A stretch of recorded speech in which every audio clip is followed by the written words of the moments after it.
लूका 17 अध्याय ठोकर का कारण बनना। फिर उसने अपने चेलों से कहा, हो नहीं सकता कि ठोकर न लगे, परंतु हाय उस मनुष्य पर जिसके कारण वे आती हैं। जो इन छोटों में से किसी एक को ठोकर खिलाता है, उसके लिए यह भला होता कि चक्की का पाट उसके गले में लटकाया जाता और वह समुद्र में डाल दिया जाता। सचेत रहो, यदि तेरा भाई अपराध करे तो उसे समझा, और यदि पछताए तो उसे क्षमा कर। यदि दिन भर में वह 7 बार तेरा अपराध करे और 7 बार तेरे पास फिर आकर कहे, मैं पछताता हूँ, तो उसे क्षमा कर। विश्वास। तब प्रेरितों ने प्रभु से कहा, हमारा विश्वास बढ़ा। प्रभु ने कहा, यदि तुमको राई के दाने के बराबर भी विश्वास होता तो तुम इस सहतूत के पेड़ से कहते कि जड़ से उखड़कर समुद्र में लग जा, तो वह तुम्हारी मान लेता। एक दास का कर्तव्य। तुम में से ऐसा कौन है जिसका दास हल जोतता या भेड़ चराता हो, और जब वह खेत से आए तो उससे कहे, तुरंत आकर भोजन करने बैठ, और यह न कहे, मेरा खाना तैयार कर, और जब तक मैं खाऊं पीऊं तब तक कमर बांध कर मेरी सेवा कर, इसके बाद तू भी खा पी लेना। क्या वह उस दास का एहसान मानेगा कि उसने वे ही काम किए जिसकी आज्ञा दी गई थी?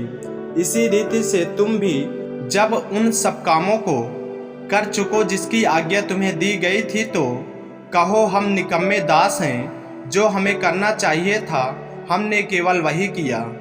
कोढ़ के 10 रोगियों को चंगा करना। ऐसा हुआ कि वह यरूशलेम जाते हुए समरिया और गलील के बीच से होकर जा रहा था। किसी गांव में प्रवेश करते समय उसे 10 कोढ़ी मिले। उन्होंने दूर खड़े होकर ऊंचे शब्द से कहा, हे यीशु, हे स्वामी, हम पर दया कर। उसने उन्हें देखकर कहा, जाओ और अपने आप को याजकों को दिखाओ, और जाते ही जाते वे शुद्ध हो गए। तब उनमें से एक यह देखकर कि मैं चंगा हो गया हूँ, ऊंचे शब्द से परमेश्वर की बड़ाई करता हुआ लौटा और यीशु के पांव पर मुंह के बल गिरकर उसका धन्यवाद करने लगा, और वह सामरी था। इस पर यीशु ने कहा, क्या 10 शुद्ध न हुए, तो फिर वे 9 कहाँ हैं? क्या इस परदेशी को छोड़ कोई और ना निकला जो परमेश्वर की बड़ाई करता? तब उसने उससे कहा, उठकर चला जा, तेरे विश्वास ने तुझे चंगा किया है। परमेश्वर के राज का आगमन। जब फरीसियों ने उससे पूछा कि परमेश्वर का राज कब आएगा, तो उसने उनको उत्तर दिया, परमेश्वर का राज दृश्य रूप में नहीं आता, और लोग या ना कहेंगे, देखो यहाँ है या वहाँ है, क्योंकि देखो परमेश्वर का राज तुम्हारे बीच में है।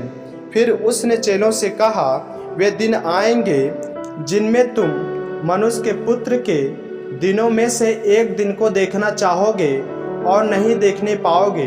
लोग तुमसे कहेंगे, देखो वहाँ है या देखो यहाँ है, परंतु तुम चले ना जाना और न उनके पीछे हो लेना।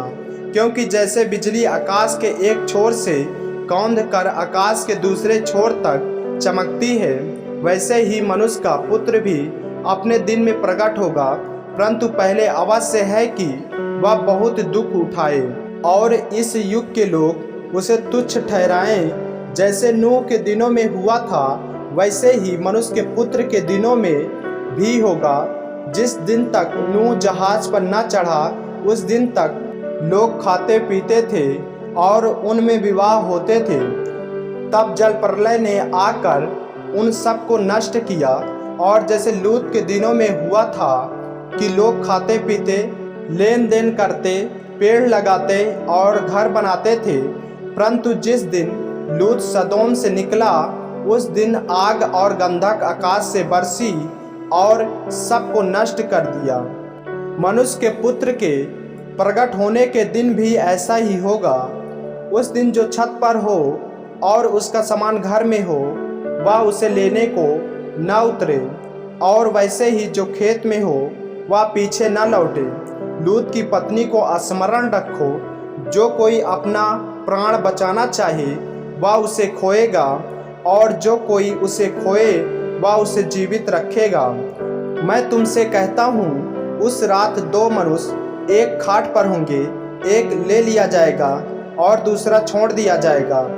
2 स्त्रियां एक साथ चक्की पीसती होंगी, एक ले ली जाएगी और दूसरी छोड़ दी जाएगी।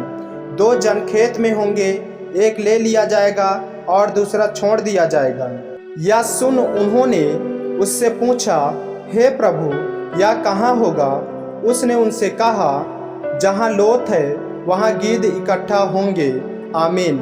मेरे प्रियो, यदि आप इस चैनल पर नए हैं, यदि आपने अभी तक हमारे चैनल को सब्सक्राइब नहीं किया है तो हमारे चैनल को सब्सक्राइब करें और बेल आइकन के बटन को दबाएं ताकि परमेश्वर का वचन रोजाना आप तक पहुंच सके। जय मसीह की। प्रभु आपको आशीष दे।